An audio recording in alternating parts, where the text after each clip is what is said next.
계속 전세 아니어도 만약 하락을 예측하시니까 전세 아니어도 계속 전세를 구해야 다녀야 될지 아니면 영끌은 아니더라도 내 집은 그래도 마련을 해야 될지 그럼 고민이 또 되실 것 같아요. 그러니까 역사상 처음으로 임대차 보호법이 적용되면서 전세 가격이 이제 앙등하고 있는데요.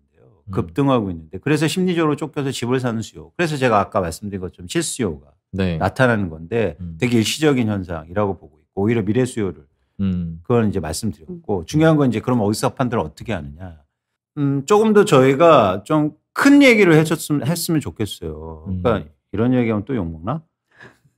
아니 마음껏 하세요. 네. 마음껏 하세요. 제가 멘탈이 되게 강한 사람인데요. 네. 요즘 힘들어요. 근데 한번 7년 전에 한 번 또 경험 있으시니까. 그러니까요. 제가 네, 시간이 지나면 알아주겠죠. 네. 네.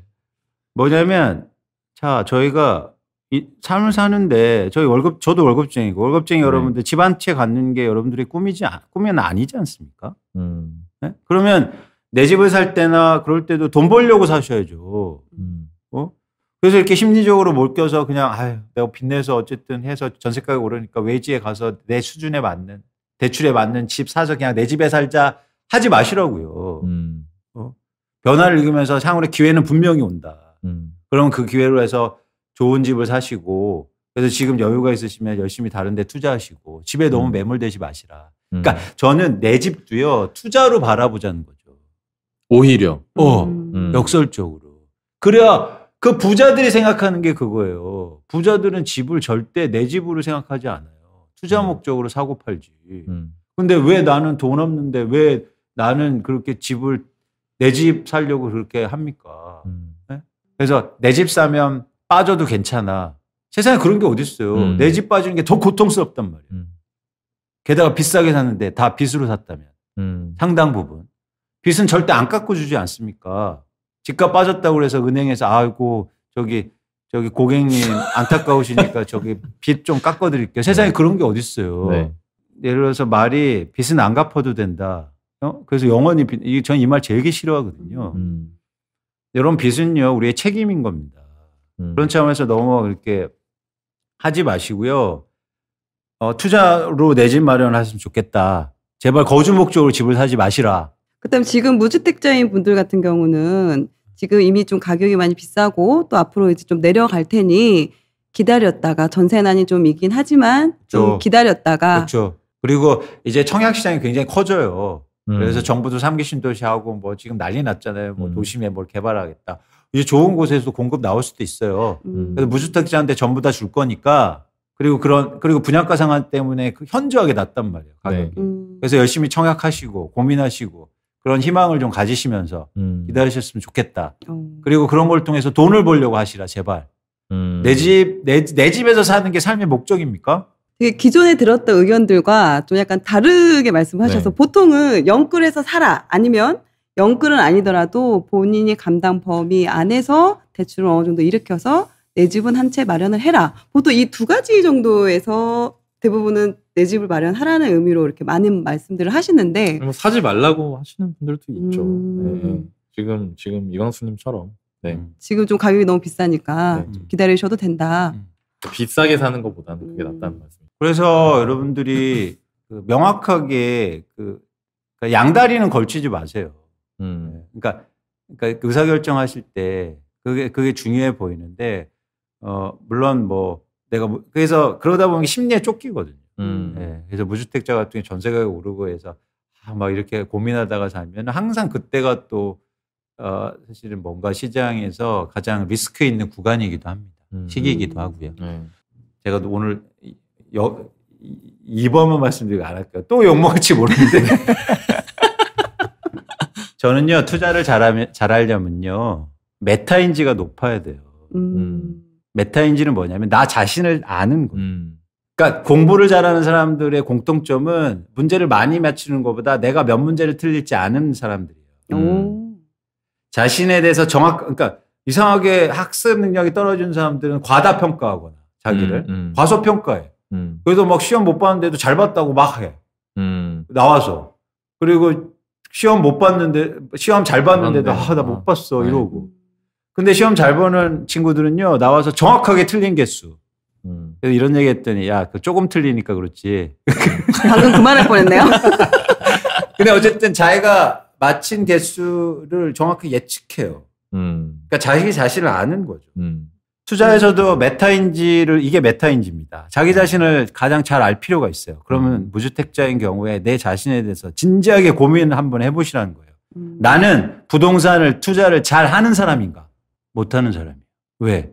그래서 안타깝게도 지금 집이 없잖아요. 그 능력을 키울 수 없을까요? 그래서 그러려면 첫 번째 조건이 일단 나의 사이클을 깨야 됩니다. 내가 그동안 갖고 있던 행동 패턴. 그래서 지금 심리가 조급하고 지금 살려고 막 하는 걸 한번 깨보는 거예요. 왜냐하면 나는 못하는 사람이라는 걸 인정해보자는 거죠. 그래서 반대로 해보자. 그렇죠. 내가 못했으니까 그렇죠. 내가 하던 대로와 반대로 하면 잘하는 게 아닐까? 내가 하던 대로 맨날 신문 보고 입주 물량 감소한다고 해서 심리 조급해서 쫓겨나서 사지 말고 네. 다른 차원에서 고민해보고 한번 이 판을 한번 바꿔보자는 거죠. 새롭게 태어나보자. 그래서 공부도 필요하고 유튜브도 보고 그런 거 아닙니까? 네, 그렇죠. 네. 저희가 이광수님하고 이런 시간을 만들고자 노력했던 이유도 그런 여러 가지 면들을 보여드리기 위해서. 근데 하락론자는 아니시잖아요. 하락론자는 아니죠. 저는 이게 또 저는 또 괜히 또 그럴까봐. 맞아요. 예전에 7년 전에는 진짜로 제가 찾아봤습니다. 근데 정말 홀로 외로이 사야 된다. 정말. 진짜 정말 타 시장이 지금 뭐 부동산 안 되고 끝났고 푸어, 하우스푸어 얘기 막 나올 때 그 얘기를 하셨었어요. 정말로. 근데 그거는 그런 어떤 시장의 변곡점. 물론 뭐 보는 근거나 이런 거는 사람들마다 다를 수 있습니다. 다를 수 있지만 이런 생각을 하는 사람도 있구나. 그리고 이런 생각을 하는 사람이 이렇게 주장하는 근거와 이유는 무엇일까? 그거를 통해서 이 영상을 저희 월급쟁이 부자 TV 영상을 보시는 분들이 본인의 선택의 합리성을 좀 더 가하셨으면 좋겠어요. 저는. 그렇죠. 네, 되게 의미 있는 말씀들을 많이 해주시는 것 같아요. 그래서 여러분들이 막 부동산 카페 가시고 막 그런 데서 얘기 나시고 그러는 거는 그동안 해왔던 양식이잖아요. 그렇죠. 그래서 좀 다른 방식으로 한번 저희가 한번 인식을 깨고 행동 패턴을 다르게 가지고 한번 나에 대해서 진지하게 고민을 한번 해보자는 거죠. 그래야 저희가 앞으로가 달라질 거라고 전 감히 말씀드립니다. 네. 그러니까 이게 제가 요즘에 좀 그렇더라고요. 보니까 특히 30대 분들이 최근에 작년에 매수 많이 들어왔잖아요. 근데 이분들이 지난 사이클, 그러니까 아까 이광수님께서 말씀하셨던 그런 변곡점이 있었던 사이클, 지금과는 전혀 상황이 달랐던 시기를 겪어보질 못한 거예요. 그러니까 지금 내가 올해 결혼을 해야 되는데 집에 관심을 갖고 막 보니까 이게 너무 패닉인 거예요. 그러다 보니까 이게 마치 불과 1, 2년 사이. 그래서 몰랐는데 알고 봤더니 내 친구가 작년에 집을 샀네. 재작년에 샀네. 물어봐요. 야, 너 집 샀어? 언제? 나 2년 전에 결혼할 때. 그거 얼마에 샀어? 나 5억에. 지금 얼마야? 8억. 이런 걸 얘기를 듣는 거죠. 그러니까 이제 저는 이광수님께서는 시장을 매크로하게 먼저 접근을 하시잖아요. 근데 진짜로 현장에서 벌어지는 그런 일반적인 소시민들 한 명 한 명 개인을 놓고 보면 너무 놀랍고 이 상황이 두려운 거거든요. 그렇죠. 그러니까 좀 길게 보셨으면 좋겠다. 그렇죠. 그 추세나 아까 말씀하신 것처럼 올해가 아니라 그렇죠. 3년, 5년 뒤를 그렇죠. 봤으면 좋겠다. 그렇죠. 저도 그런 마음이 좀 있어요. 맞습니다. 네. 그리고 집이라는 게 자산이 크고 네. 또 아까 다시 강조하지만 쉽게 사고 팔 수 있는 자산이 아니란 말이에요. 네. 그러다 보니까 결정적으로 우리가 집 때문에 사실은 인생이 결정될 수도 있어요. 그런 분들 많아요. 네. 반대로 돈이 많이 번 수도 있겠지만 엄청나게 나락으로 떨어지신 분들 많다고. 근데 이런 것들에서 가장 신중하게 사실은 고민하고 좀 긴 추세나 변화에 대해서 읽으셨으면 좋겠다라는 거죠. 모두가 상승한다고 이야기를 할 때 무작정 그것만 믿을 게 아니라 또 반대되는 의견도 한번 살펴볼 필요가 있겠네요. 그렇죠. 맞습니다. 네. 그런 부분들이 또 본인의 자산 시장을 보는 안목을 키우는 과정인 것 같아요. 맞습니다. 네. 만약에 지금이 저점이다라고 이런 그런 부동산 가격 상승 직전에 그런 최고의 매수 타이밍을 잡을 수 있는 그런 알아보는 방법이 또 있나요? 있죠. 있습니다. 그래서 알려주세요. 이게 일단 부동산은 가격이 하락하는 구간이 나오거든요. 하락할 수 있다는 거죠. 제가 하락을 전망하니까. 근데 예를 들어서 10%가 하락했냐, 20%가 하락했냐, 30%가 하락했느냐? 이건 사실 의미가 없어요. 10% 하락해도 많이 하락했을 수도가 있고 20%가 하락해도 많이 하락할 수가 있다는 거죠. 그 판단은 거래량에서 나옵니다. 하락하는데 거래량이요 계속 줄어요. 이건 더 하락할 수 있다는 신호예요. 그러니까 이건 무슨 얘기냐면 시장에 살 사람이 없다는 거예요. 그래서 계속 빠질 수 있다는 거죠. 그런데 빠지다가 갑자기 거래량이 회복하는 구간이 나와요. 이때는 매물이 이제는 다 나왔고 시장에서 투자하는 사람들이 실제로 조금씩 나타나기 시작한 거예요. 그래서 빠지는데 거래량이 회복할 때가 사실 가장 사기 좋은 구간이에요. 그래서 여러분들이 이거는 주식도 약간 비슷합니다. 여러분 거래량을 잘 보실 필요가 있어요. 거래량은 사람들의 심리를 잘 읽어주는, 그러니까 뭐랄까요? 지금의 심리, 예, 과잉되지 않는 심리를 적절하게 보여주는 가장 중요한 지표거든요. 그래서 우리는 근데 일반적으로는 가격에만 매몰돼요. 그래서 가격이 빠지면 더 빠질 것 같고, 예를 들어서 2020년도에 1분기에는요 집값이 엄청 빠져요. 1분기에 빠졌었죠. 엄청 네. 빠져요. 강남에서 막 3, 4억씩 또 빠지니까. 그런데 그때는 안 사요. 근데 또 작년 하반기에 막 오르니까 그때 이제 못 사서 막 이래요. 사람들이 가격만 보기 때문에. 그래서 가격에 너무 매몰되지 마시고 거래량을 동시에 보시면 예를 들어서 올해 막 하반기에 가격이 막 빠져요. 근데 거래량이 막 추세적으로 좀 회복해요. 그러면은 가격이 예를 들어서 20, 30% 빠져서 덜 빠졌다가 아니고 더 빠지겠다가 아니고 그때가 사실 때예요. 예를 들어서 2021년도에 사라. 2022년도에 사라. 23년도에 사라. 이건 다 사기꾼이에요. 시기를 정확하게 말할 수는 없다는 거죠. 어떻게 맞춰요? 네? 그건 찍어서 맞추면 잘한 거고. 변화의 징후, 신호들이 있단 말이야. 네. 그 신호들에서 그게 2021년도에 나타날 수 있고 2022년도에 나타날 수 있다는 거예요. 그래서 계속 그거를 내가 어떤 지역을 계속 고민하면서 그런 여러분들이 공부를 하셨으면 좋겠다는 생각을 갖고 있습니다. 그거를 쭉 그런 신호들을 쭉 보되 그 신호 중에 중요한 건 가격의 하락폭, 뭐 상승폭 이런 것보다 거래량의 그렇죠. 변화다. 그렇죠. 그렇죠. 그래서 거래량은 수치로도 나타나지만 네. 부동산에도 한번 가보시는 거예요. 그래서 부동산에 그렇죠. 가보셔서 사장님 요즘 어때요? 제발 부동산 가서 요즘 어디가 좋아요? 요즘 올라요? 이러고 물어보지 마세요. 그러면 부동산 사장님들은 빨리 사셔야 돼요.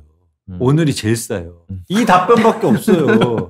그러니까 부동산 가셔서 이 질문 하세요. 이 질문이 가장 중요해요. 요즘 매물이 어때요? 요즘 매물이 좀 많이 나오나요? 매물 없어. 그러면 수고하세요 하고 나오면 됩니다. 매물이 요즘 증가하네요? 그래요? 그럼 사장님 제가 좀 계속 연락드릴게요. 그래서 매물이 되게 많이 나오는 구간이 있단 말이에요. 그러다 계속 체크하다가 어느 날은 요즘 매물이 좀 주네? 가격은 빠졌는데 이때예요. 그게 거래량이란 말이에요. 그런 걸 체크하시란 말이에요. 제발 가셔서 얼마 올랐어요? 이러지 말고 막 조급해하지 마시고. 더 오르면 어떡해요? 그러면 뻔합니다. 집 없으셔? 오늘이 제일 싼데. 그럼 어떻게 해? 웃을 일이 아닌데. 그러니까. 어떻게 하지? 슬픈데. 그럴 때 또 이제. 그런데 막 심지어 쫓겨서. 쫓기니까. 여보, 오늘이 제일 싸대. 어떻게 이러시는 거예요. 그래서 부동산에서 여러분 체크하실 건 그거라는 겁니다. 올해 특히나 이제 그 부동산 하락을 말씀을 하셨는데 그게 수도권, 서울, 경기를 같이 말씀을 하시는 부분인 거죠? 그렇습니다. 그렇습니다. 그래서 특히 이거는 지금 이제 시장의 특성 자체가 전국구로 바뀌었거든요. 그러니까 과거하고 달라요. 네. 그래서 이제 전국이 그렇게 될 가능성이 있죠. 그러면은 수도권뿐만 아니라 지방 또한 그렇습니다. 하락할 것이다. 그렇습니다. 왜냐하면 예전에는요, 지방 같은 경우 서울이 빠져도 지방 같은 실수요자가 좀 받쳐주고 뭐 이렇게 해서 견조하게 움직였다면 지금 지방도 그렇고 전부 다 뭐 투자, 투기 수요, 매물 이게 움직였기 때문에 같이 움직인다고 보시면 돼요. 그래서 예를 들어서 정책도 과거의 관행대로 정책을 하니까 정책이 안 먹히는 거예요. 그러니까 지역별로 다르게 과거에 움직였으니까 정책의 기본적으로 방향성이 핀셋 규제잖아요.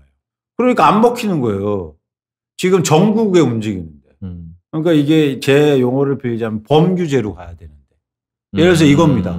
뭐 어디 어디 비규제 지역에 집을 2채 사면 착한 사람이고 서울에 2채 사면 나쁜 놈이고 이런 게 있잖아요, 지금. 네. 어디는 대출해주고 어디는 세금 덜 내주고 그러니까 갑자기 거기 몰려가서 엄청 사는 거예요. 그러니까 갑자기 가격이 엄청 오르고.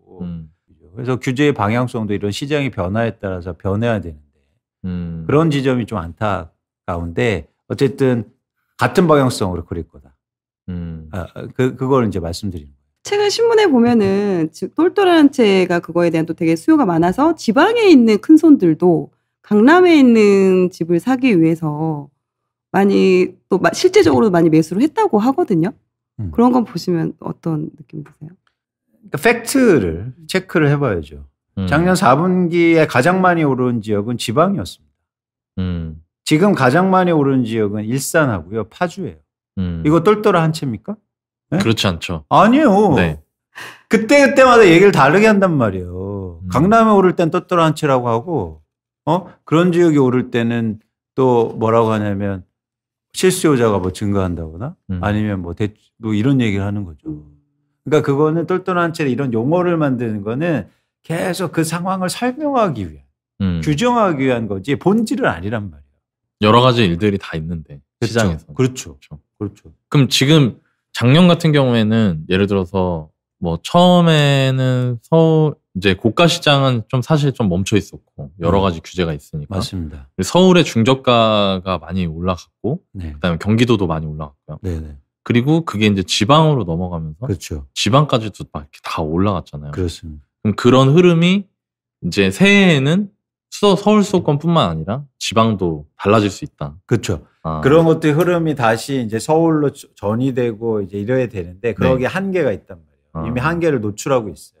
왜냐하면 아까 말씀드렸죠. 진입장벽이 높아졌다라는 거 하고 이제 집을 투자 목적으로 사는 사람이 없단 말이에요. 아까 잠깐 질문하셨는데 강남 집 같은 경우 강남 3구의 외지인들 비율이 갑자기 급증합니다.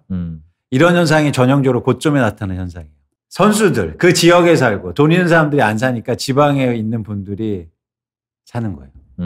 받아주는 거예요. 30, 40대처럼. 전형적이죠. 지방에 사시는 분들이 강남의 분위기를 잘 모르잖아요. 그래서 그런 것들이 항상 변곡점에 나타나는 전형적인 현상들이에요. 그때가 우리가 와 강남 집값 더 오르겠다고 얘기할 때는 선수들이 강남에 있는 사람들이 살 때입니다. 외지에서 살 때가 아니고요.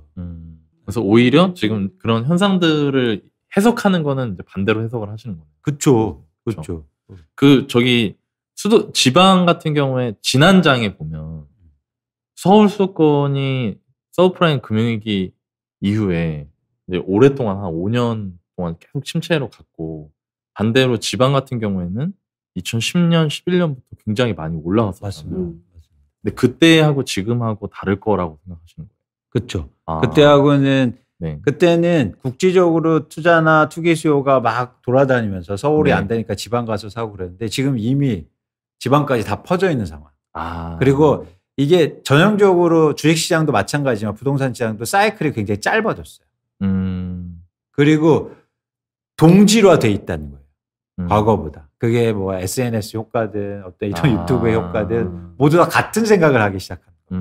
그러니까 과거 10년 전하고 변화의 속도가 빠르다 보니까 그래서 여러분 투자하실 때도 굉장히 중요한 게 주의해야 될 게 과거보다도 굉장히 빨라진 거예요. 흐름이. 그러니까 과거의 흐름대로 예를 들어서 주식시장에 올해 주가지수가 종합주가지수가 3,000 가겠습니다. 이렇게 예측했는데 그냥 한 주 만에 가버리잖아요. 벌써 3,000이네요. 한 주 만에 가버려요. 그게 시장이에요. 지금의. 그런 변화가 굉장히 빨라졌다는 거에 그런 차원에서 막 시차를 갖고 여기 올랐다가 저기 올랐다 이런 건 없다. 갑자기 뭐 확 다 같이 변할 수 있다라는 거. 그래도 또 수도권 부동산과 지방 부동산을 바라볼 때는 좀 다른 부분으로 또 이렇게 봐야 될 수도 있을 것 같아요. 본다면 어떤 부분을 좀 더 주의 있게 봐야 될까요? 지방과 수도권을? 한 가지 가장 다른 점은 마찬가지로 투자나 투기 수요가 집값을 올렸지만 매물의 양의 폭이 좀 달라요. 지방에서 다주택자를 갖고 있는 사람들은 많지 않아요. 서울이나 수도권이 많지. 그러니까 다주택자는 투자하는 사람들이잖아요. 투자하는 사람들이 집을 살 때 조건이 뭐였겠어요? 싼 주택이 아니라 돈이 될 만한 거. 근데 그동안 자기들이 생각하기에 돈이 될 만한 거 전부 다 서울하고 수도권이었을 거 아니에요. 그렇기 때문에 서울하고 수도권에 다주택자 매물이 많고 투자 목적으로 사는 물량이 훨씬 많다는 거죠. 그래서 서울하고 수도권이 상대적으로 자가 보유율, 자가 점유율이 낮은 이유입니다. 그래서 전세나 월세 사는 사람들이 많은 거예요. 투자 목적으로 누군가 많이 사놨기 때문에. 그러면 그 매물의 진폭이 서울하고 수도권이 역설적으로 더 큰 거죠. 네. 그래서 빠지면 더 빠질 수 있다는 거예요. 완전 반대죠. 지방은 그런 네. 부분이 좀 적다. 매물이. 그러니까 공급이 갑자기 증가하기에는 이거보다 덜 증가할 수 있다. 매물이. 근데 여기는 매물이 확 증가할 수 있다는 거예요. 보유세 내는 사람도 훨씬 많을 거잖아요. 네. 그죠? 거기 계신 실수요자분들은 어떻게 해야 될까요? 어디요? 지방에 계시는 분들 같은 경우. 그러니까 뭐 예를 들어 수도권 같은 경우에 아까 말씀하신 것처럼 좀 기다렸으면 좋겠다. 수도권 같은 경우에는. 근데 지방에 계신 분들도 그러니까 지금 집이 없으신데. 네, 네. 또 거주를 하셔야 되는 분들이 있으니까. 그쵸. 저희는 사실 그분들을 위한 방송을 지금 만들고 있는 내 집 마련을 고민하시는 분들 위한. 지방에 계셔서 내 집 마련하시는 분들도 네. 사실 투자나 이런 변동 최근에 또 지방도 많이 올랐어요. 투자 수요 때문에. 그래서 이런 변화를 마찬가지로 보였으면 좋겠다는 거고 한 가지 조금 더 그러니까 여유가 있는 건 네. 지역별로 약간 다르겠지만 네, 다르겠죠 물론. 전세 상승률이 상대적으로 낮아요. 서울이나 수도권보다. 네. 지금. 그렇기 때문에 조금 더 여유를 갖고 기다릴 수 있는 거죠. 조금 더 기다려봤으면 좋겠다. 그렇죠. 그러니까 마찬가지 방향성인데 네. 심리적으로 더 쫓기지 않았으면 좋겠다. 덜 쫓길 수 있는 상황이죠. 네. 그러니까 전세가격이 막 오르진 않아요. 그렇죠. 서울 수도권처럼 지금 막 많이 오르는 거예요. 전세값은 어떻게 될까요? 전세가격 오릅니다. 다 전부 다. 네, 가능성이. 네. 왜냐하면 아까 말씀드린 전세가격은 철저하게 그런 공급이에요. 실제로 몇 채가 공급되느냐. 전세 물량이. 그렇죠. 네. 그런 게 아까 입주 물량 이런 거에 영향을 받는 거예요. 입주 물량이 적으면 살 집이 없어지니까 전세 가격이 주는 거죠. 전세 물량이. 네. 그게 전세 공급이죠. 네. 그렇기 때문에 그렇게 되면 전세 가격이 오를 수 있겠죠. 그래서 그런 차원에서 심리적 압박이 더 가할 수도 있다는 거죠. 그래서 마음 단단히 잡아야 되는데 네. 이런 경우가 이제 있는 거예요. 그러면 전세 가격이 오르면 그걸 갭 투자할 사람들이 많아질 수 있잖아요. 그래서 그렇죠. 투자 수요가 다시 증가할 개연성이 있어요. 그럼 제 논리가 깨지는 거죠. 그렇죠. 그런데 지금 전세 가격이 오르는 거는 조건이 필요합니다. 갱신권을 사용하지 않은 네. 새로 나온 빈집이어야 네. 전세 가격이 올릴 수 있잖아요. 네. 내가 살 수 있는 집은 전세 가격이 레버리지가 안 일어나잖아요. 네, 그렇죠. 그렇죠. 네. 그러면 그 집을 살기 위해서가 많지도 않을 뿐만 아니라 그 집을 살기 위해서 레버리지를 일으키는 그 수요 자체도 적을 수 있다는 거죠. 어차피 집 자체가 작으니까. 그렇죠. 나오는 게. 그렇죠.